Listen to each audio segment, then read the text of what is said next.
नमस्कार दोस्तों, आपका हमारे YouTube चैनल पर हार्दिक स्वागत है। आज हम आपके लिए करंट अफेयर्स का खजाना लेके आए हैं।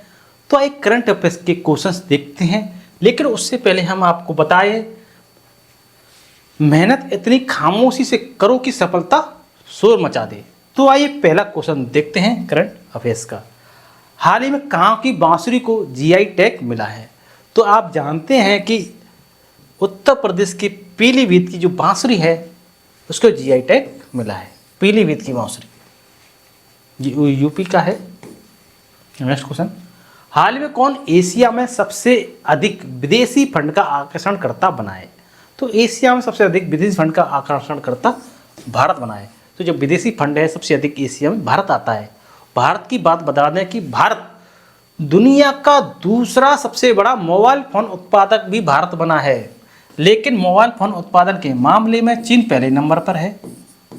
ठीक है, दूसरे नंबर पे आपका भारत है, पहले नंबर पर चीन है मोबाइल फोन उत्पादन के मामले में। ठीक है, हेनले पासपोर्ट इंडेक्स 2024 में भारतीय पासपोर्ट की रैंकिंग 85 है। नेक्स्ट क्वेश्चन, हाल ही में किस देश में चीन की मदद से सबमरीन बेस बनाया गया है? तो चीन की मदद से सबमरीन बेस बांग्लादेश में बनाया गया है। सबमरीन बेस बांग्लादेश में बनाया गया है। बांग्लादेश की बात बता दें कि बांग्लादेश की प्रधानमंत्री ने मुस्लिम देशों के लिए साझा मुद्रा की वकालत की है। हाल ही में किस राज्य के मिराज शहर में बने सितार तानपुरा को GI टैग मिला है? तो ये महाराष्ट्र का है। महाराष्ट्र का सितार तानपुरा को GI टैग महाराष्ट्र का है। महाराष्ट्र की महत्वपूर्ण बात बता दें आपको कि महाराष्ट्र के मुख्यमंत्री ने भारत की पहली LNG संचालित बस लॉन्च की है। महाराष्ट्र भूषण पुरस्कार 2024 डॉक्टर प्रदीप महाजन को मिला है। देखो, महाराष्ट्र ने LNG संचालित बस लॉन्च की है। महाराष्ट्र भूषण पुरस्कार डॉक्टर प्रदीप महाजन को मिला है।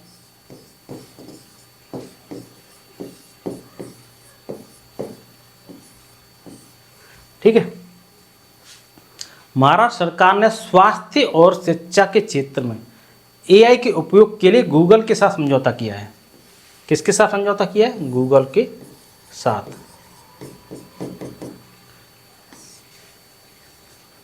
महाराष्ट्र सरकार ने मुख्यमंत्री वायुश्री योजना शुरू करने का फैसला किया है। महाराष्ट्र की DGP हैं, महाराष्ट्र की DGP कौन है? कई बार बता चुके हैं, रश्मि शुक्ला को नियुक्त किया गया है। नेक्स्ट क्वेश्चन देखते हैं, हाल ही में किसने T20 क्रिकेट में विकेट के पीछे 300वां कैच पकड़कर नया रिकॉर्ड बनाया है? तो ये MS धोनी ने बनाया है। पिछली बार भी बता चुके हम, MS धोनी ने। और आपको बता दें कि पहले विकेट कीपर हैं जिन्होंने 7 यार्ड से अधिक रन बनाए हैं T20 में। हाल ही में किस देश ने फोन पे से UPI पेमेंट की शुरुआत की है? तो UAE ने, यूनाइटेड अरब अमीरात जिसे बोलते हैं, फोन पे से UPI पेमेंट की शुरुआत की है। UAE की बात बता दें आपको कि UAE में आनंद कुमार को गोल्डन वीज़ा दिया गया है। और दुबई दुनिया की पहली एयर टैक्सी सेवा शुरू करेगा। दुबई दुनिया की पहली एयर टैक्सी सेवा शुरू करेगा।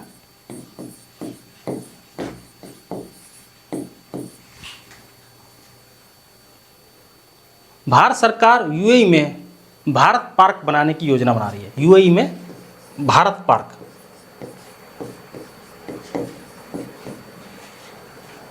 और आपको बता दें कि भारत और UAE के बीच सैन्य अभ्यास जो राजस्थान के थार में आयोजित किया गया जमीन। ठीक है, और बता दें कि प्रधानमंत्री मोदी जी ने अबू धाबी में बाब्स हिंदू मंदिर का उद्घाटन किया, जो कि काफ़ी महत्वपूर्ण है। बाब्स हिंदू मंदिर का उद्घाटन किया है, अबू धाबी में किया है। हिंदू मंदिर का उद्घाटन कहाँ पे किया है? अबू धाबी में, UAE के अबू धाबी में। नेक्स्ट क्वेश्चन देखते हैं, हाल ही में कहाँ अल्लू अर्जुन के बेक्स के स्टैचू का अनावरण किया गया है? तो ये दुबई में किया गया है, जो कि UAE में है, यूनाइटेड अरब अमीरात। हाल ही में कौन महिलाओं के अधिकारों और लैंगिक समानता पर संयुक्त राष्ट्र मंच की अध्यक्षता करेगा? तो ये सऊदी अरब करेगा। सऊदी अरब की बात बता दें आपको कि सऊदी अरब मध्य पूर्व में ड्रीम डेजर्ट ट्रेन लॉन्च कर रहा है। ड्रीम डेजर्ट,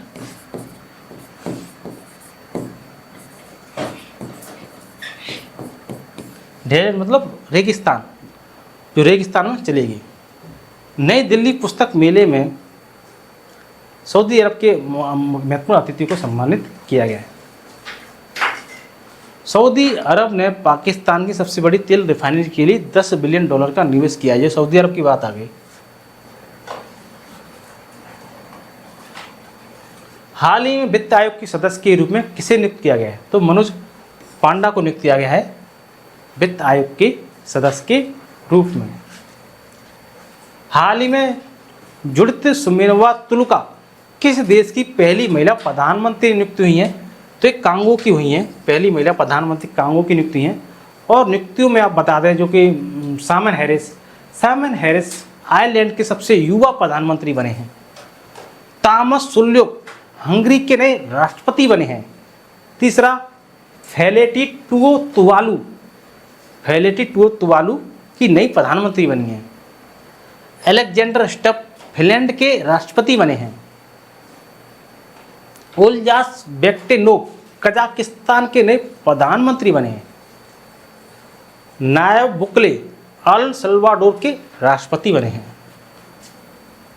हाल ही में ओपन एआई किसके साथ मिलकर एआई सुपर कंप्यूटर स्टारगेट विकसित करेगा? तो ये माइक्रोसॉफ्ट के साथ काम करेगा। ओपन एआई माइक्रोसॉफ्ट के साथ मिलकर एआई सुपर कंप्यूटर बनाएगा स्टारगेट।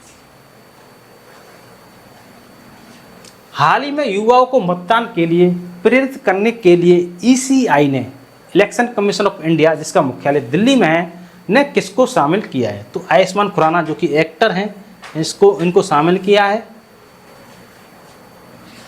हाल ही में किस देश ने ऐतिहासिक परमाणु कानून पारित किया है?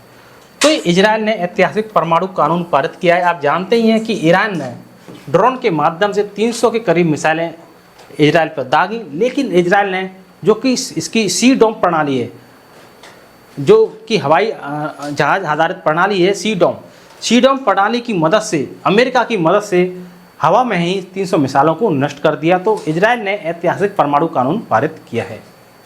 और आपको इजराइल की महत्वपूर्ण बात और बता दें कि इजराइल ने एआई संचालित युद्धक टैंक बराक का भी अनावरण किया है। इजराइल के शोधकर्ताओं ने स्टेम कोशिकाओं से कृत्रिम भ्रूण भी विकसित किया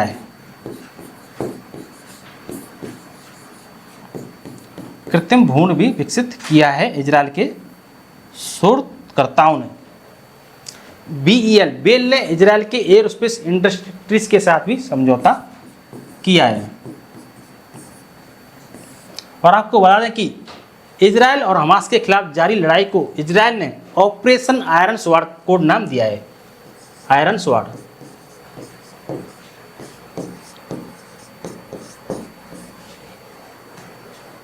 इजराइल प्राकृतिक गैस उत्पादन में 60% की वृद्धि कर रहा है। नेक्स्ट क्वेश्चन, हाल में किस देश ने रूस से सर्वाधिक कच्चे तेल का आयात किया है? तो ये चीन ने किया है। रूस से कच्चे तेल का आयात चीन ने किया है। दूसरे नंबर पर अपना भारत है। तो इस समुद्र के माध्यम से कच्चे तेल का आयात सबसे ज़्यादा चीन ने किया है। हाल ही में HAL ने किस देश को 2 डॉर्नियर 228 विमान सौंपे हैं? तो एक गुआना को सौंपे हैं। गुआना को HAL हिंदुस्तान एयरोनॉटिक्स लिमिटेड, जो कि भारत की कंपनी, सरकारी कंपनी है हिंदुस्तान एयरोनॉटिक्स लिमिटेड, इसने 2 डॉर्नियर 228 विमान गुआना को सौंपे हैं। हाल ही में भारत सरकार ने कब तक यूरिया आयात समाप्त करने की योजना बनाई है? यूरिया को आयात किया जाता है, लेकिन अब भारत इसमें आत्मनिर्भर होना चाहता है और 2025 तक यूरिया आयात को समाप्त करने की भारत सरकार ने योजना बनाई है। हाल ही में DRDO ने किस बैलिस्टिक मिसाइल का सफल परीक्षण किया है? DRDO defence research development organisation इसने बैलिस्टिक मिसाइल अग्नि प्राइम का सफल परीक्षण किया है। अग्नि प्राइम, जो अग्नि की सीरीज है, अग्नि प्राइम। हाल ही में किसे राष्ट्रीय महिला हॉकी कोच नियुक्त किया गया है? तो ये हरेंद्र सिंह को राष्ट्रीय महिला हॉकी कोच नियुक्त किया गया है। देखो ये आपको बता दें, शेफाली शरण, ये शेफाली शरण पीआईबी की महानिदेशक बनी है, press information bureau. S Suresh SPG के महानिदेशक बने हैं, स्पेशल प्रोटेक्शन ग्रुप। और राजीव कुमार शर्मा बीपीआरडी के महानिदेशक बने हैं, पुलिस रिसर्च डेवलपमेंट और ब्यूरो। इसके महानिदेशक बने हैं राजीव कुमार शर्मा। हाल ही में किस देश ने राष्ट्रमंडल खेल 2026 की मेजबानी से इनकार कर दिया है? यानी कि उसको मेजबानी करनी नहीं है, राष्ट्रमंडल खेल 2026 की मेजबानी से इनकार किया है सिंगापुर ने। सिंगापुर ने 2026 राष्ट्रमंडल खेलों की मेजबानी से मना कर दिया है। सिंगापुर की आपको महत्वपूर्ण बात बता दें आपको कि सिंगापुर से रियल टाइम प्रेषण के लिए प्रमुख यूपीआई ऐप सक्षम हुए हैं। सिंगापुर के चांगी हवाई अड्डे को विश्व का सर्वश्रेष्ठ हवाई अड्डा का खिताब मिला है। चांगी हवाई अड्डा का विश्व का सबसे सर्वश्रेष्ठ हवाई अड्डे का खिताब मिला है। और भारतीय मूल के थर्मन षणमुगरत्नम ने सिंगापुर का राष्ट्रपति चुनाव जीता है। भारतीय मूल के हैं थर्मन षणमुगरत्नम।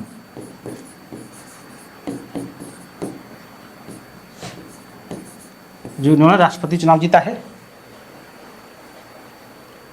यूपीआई ने सिंगापुर के साथ मिलकर क्रॉस बॉर्डर कनेक्टिविटी लॉन्च किया है।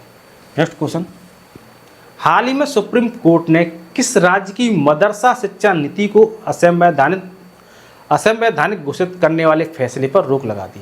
जो ये उत्तर प्रदेश की बात है। इलाहाबाद हाई कोर्ट ने मदरसा शिक्षा नीति पर रोक लगा दी, लेकिन असंवैधानिक घोषित कर दिया। मदरसा शिक्षा नीति को असंवैधानिक घोषित कर दिया इलाहाबाद हाई कोर्ट ने, लेकिन सुप्रीम कोर्ट ने उस फैसले पर रोक लगा दी। और यूपी की आप बता दें कि यूपी के मथुरा के सांझी क्राफ्ट को जीआई टैग मिला है। मथुरा का सांझी क्राफ्ट, इसको जीआई टैग मिला है। और आपको बता दें कि जीआई रजिस्ट्री चेन्नई के कार्यालय में होती है।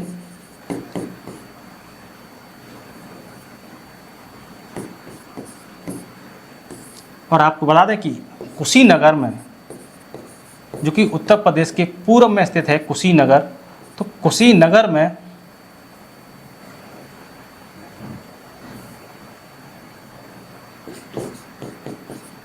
महात्मा बुद्ध कृषि एवं प्रौद्योगिकी विश्वविद्यालय का शिलान्यास किया गया कुशीनगर में। और आपको बता दें कि मुख्यमंत्री कन्या सुमंगला योजना की राशि 15,000 से बढ़ाकर 25,000 कर दी गई है। नेक्स्ट क्वेश्चन, हाल ही में लेसेंट अध्ययन ने कब तक प्रोस्टेट कैंसर के मामले दोगुने होने की संभावना व्यक्त की है? तो 2040 तक प्रोस्टेट कैंसर के मामले दोगुने हो जाएंगे। हाल ही में किस देश ने केवल भारतीय पर्यटकों के लिए ई वीज़ा की शुरुआत की है? तो जापान ने भारतीय पर्यटकों के लिए ई वीज़ा की शुरुआत की है। हाल ही में दुनिया के पहले ओम आकार के मंदिर का उद्घाटन कहाँ किया गया है? तो ये राजस्थान में किया गया है। हाल ही में आई वाडा की रिपोर्ट के अनुसार वर्ष 2022 में सबसे अधिक डोपिंग के मामले किस देश में पाए गए हैं? तो ये भारत में पाए गए हैं सबसे अधिक डोपिंग के मामले। हाल ही में नाटो ने कब अपना 75वां स्थापना दिवस मनाया है? तो 4 अप्रैल को नाटो ने अपना स्थापना दिवस मनाया है। इंतजार करने वालों को सिर्फ उतना ही मिलता है जितना कोशिश करने वाले छोड़ देते हैं। तो आशा करता हूं कि आपको हमारा वीडियो अच्छा लगा होगा। यदि आपको हमारा वीडियो अच्छा लगा हो तो वीडियो को लाइक एंड शेयर जरूर करें, चैनल को सब्सक्राइब करें, कमेंट बॉक्स में कमेंट करें। अब तक के लिए धन्यवाद।